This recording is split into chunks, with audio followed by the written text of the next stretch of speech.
पहले जब बाप दादा की कोई भी जमीन होती थी तो उसमें केवल बेटों का हक होता था और विवाहित महिलाओं का उसमें कोई भी शेयर नहीं होता था। लेकिन अब विवाहित महिलाओं के लिए बड़ी खुशखबरी है, क्योंकि अब विवाहित महिलाएं भी जमीन की मालकिन होंगी।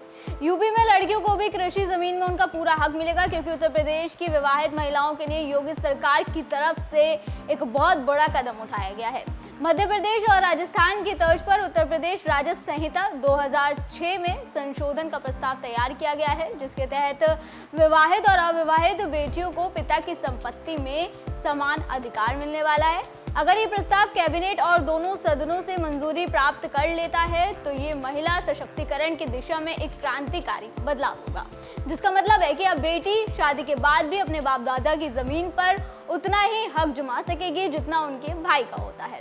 जैसे कि मैंने अभी बताया कि इसके लिए योगी सरकार उत्तर प्रदेश राजस्व संहिता 2006 में बड़ा बदलाव करने जा रही है।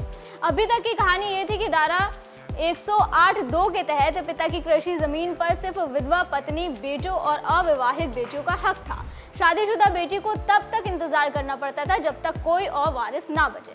लेकिन अब नए प्रस्ताव में धारा 108(2) से अविवाहित शब्द को हटाने की तैयारी है। मतलब अब चाहे बेटी शादीशुदा हो या कुंवारी, उसे अपने पिता की खेती की जमीन में बेटों के बराबर हिस्सा मिलेगा।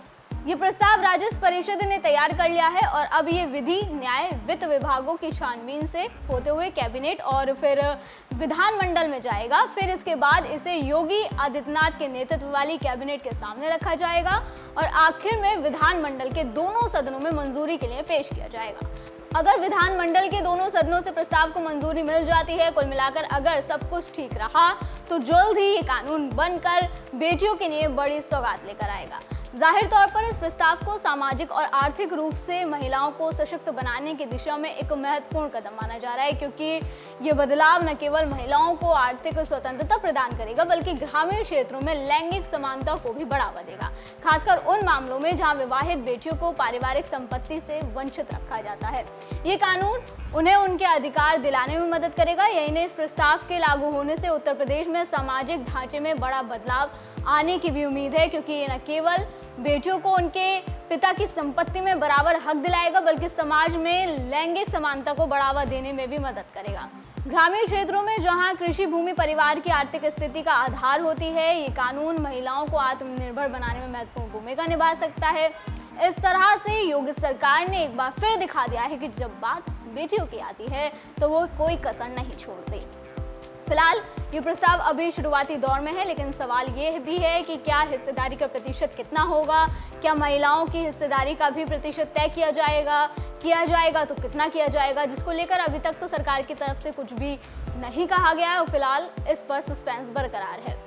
इस तरह का कानून पहले से ही मध्य प्रदेश और राजस्थान में है। मध्य प्रदेश भू राजस्व संहिता 1959 यानी एमपी लैंड रेवेन्यू कोड के तहत बेटियों को, चाहे वो शादीशुदा हो या अविवाहित, पिता की कृषि जमीन में बराबर का हक मिलता है। यहाँ का कानून ये सुनिश्चित करता है कि बेटी को भाइयों के समान ही वारिस माना जाए, बिना इस बात की परवाह किए कि उनकी शादी हो चुकी है या नहीं। मध्य प्रदेश ने धीरे धीरे अपने कानूनों को लैंगिक समानता की दिशा में बदला, खास तौर पर हिंदू उत्तराधिकारी अधिनियम 2005, हिंदू सक्सेशन एक्ट 2005 के बाद, जिनमें बेटियों को पैतृक संपत्ति में बराबर का हक दिया गया। मध्य प्रदेश ने अपने राजस्व कानूनों को इस केंद्रीय कानून के अनुरूप ढाला। इसी तरह से राजस्थान में भी राजस्थान भू राजस्व अधिनियम 1956 के तहत बेटियों को पिता की कृषि जमीन में बराबर का हक दिया जाता है। यहाँ का कानून भी बेटियों को भाइयों के समान वारिस मानता है और शादीशुदा होने का कोई असर उनके अधिकार पर नहीं पड़ता। राजस्थान ने भी हिंदू उत्तराधिकारी अधिनियम 2005 के बाद अपने राजस्व कानूनों को और समावेशी बनाया। पहले यहाँ भी कुछ पुराने नियम थे जो शादीशुदा बेटियों को कृषि जमीन से वंचित करते थे, लेकिन अब स्थिति पूरी तरह से बदल चुकी है। बेटी चाहे ससुराल में हो या मायके में अपने पिता की जमीन का दावा कर सकती है। तो वहीं अभी योगी के यूपी में भी महिलाओं के लिए ये बड़ा फैसला लिया गया है। इससे पहले भी योगी सरकार की तरफ से महिलाओं द्वारा कई बड़े कदम उठाए जा चुके हैं, कई योजनाएं लाई जा चुकी हैं, चाहे वो मुख्यमंत्री कन्या सुमंगला योजना हो, मुख्यमंत्री सामूहिक विवाह योजना हो, रानी लक्ष्मीबाई महिला सम्मान कोष हो, मिशन शक्ति हो, जिसका मकसद महिलाओं की सुरक्षा, सम्मान और सशक्तिकरण को बढ़ावा देना है। इसके अलावा भी महिलाओं को सशक्त करने के लिए कई बड़े कदम योगी सरकार की तरफ से उठाए जा चुके हैं। दर्शकों, आपका योगी सरकार के इस फैसले पर क्या कहना है, हमें कमेंट करके ज़रूर बताएं। फिलहाल आज की वीडियो में बस इतना ही, अगली बार फिर होगी मुलाकात। आप देखते रहें JNP इंडिया, हर खबर भरोसे के साथ।